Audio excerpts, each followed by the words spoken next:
And welcome back, everyone, to Zanpakuto Creation Series. Not a long video. Gonna keep it quick.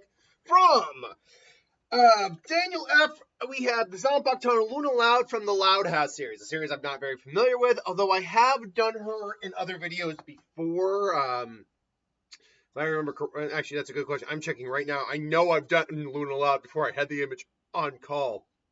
I don't believe I've done her Zanpakuto, but as I'm talking and checking right now, I'm actually going to check that. I think maybe I did her Pokemon team. Maybe that's what I did. 1 second here. The more I think on it, the more I think it was the Pokemon team. Luna Loud. Let's see here. Did I actually do Luna Loud Zanpakuto? No, it was her Pokemon team. In fact, it's the only Luna Loud video I've done. But Luna Loud is the lead, basically the protagonist, the main character of the Loud House, or at least she's one of them. She's a rocker. She's a rocker. She's got a very vulturous personality.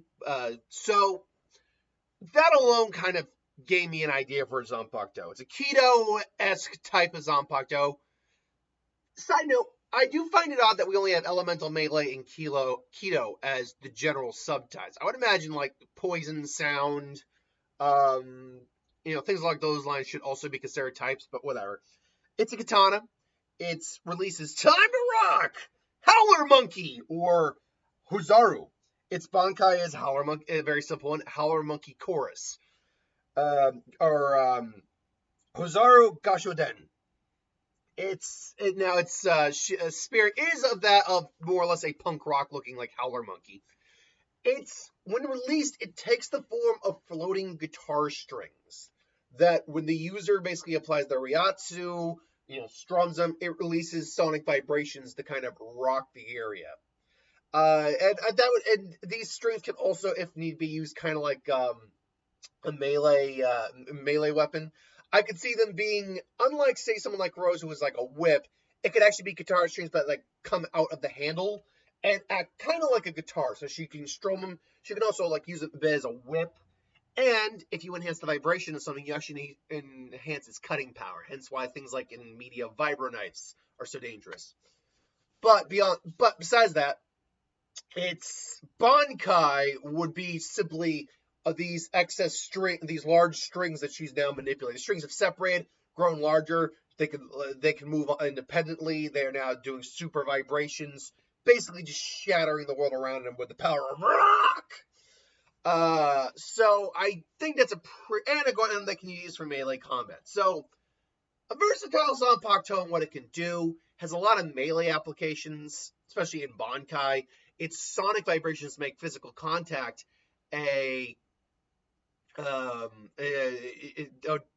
make physical contact difficult unless you've got superior Ryatsu or just a level of durability that is allowed to compensate for something like that. In terms of weaknesses, there actually wouldn't be a lot of inherent weaknesses to this Zanpakuto. Its vibration ability means that melee combat is perfectly suitable. It even has a level of range. It has a lot of range with Bankai. Its Shikai ability is at best like a minor range. Like the strings probably aren't much taller than she is, which is tall, but for a blade, but not for like a weapon that needs range. So ultimately, it's maybe a little short. Think words here. It's not a very long range weapon in Shikai. It's a very long range weapon in Bankai. Other than that, though, no inherent durability, unless it's going up against something that can actually absorb sound. Like there's plenty of things that have acoustic absorption capabilities in nature. Hell, wooded trees is actually very sound absorbent as well. So in theory, if you were to use this ability in a forest, it might not really have as strong an effect. Water, for example, sound moves better in water, so if it's water or in water, it would actually be a lot more capable. But ultimately, I'd say it's a pretty solid Zanpakuto overall. Again, no real inherent weaknesses, apart from the standard Shinigami weaknesses of Ryatsu versus Ryatsu. But that's just my thoughts. Let me know what you think. Thanks for watching. Hope you enjoy, and I'll see you next time.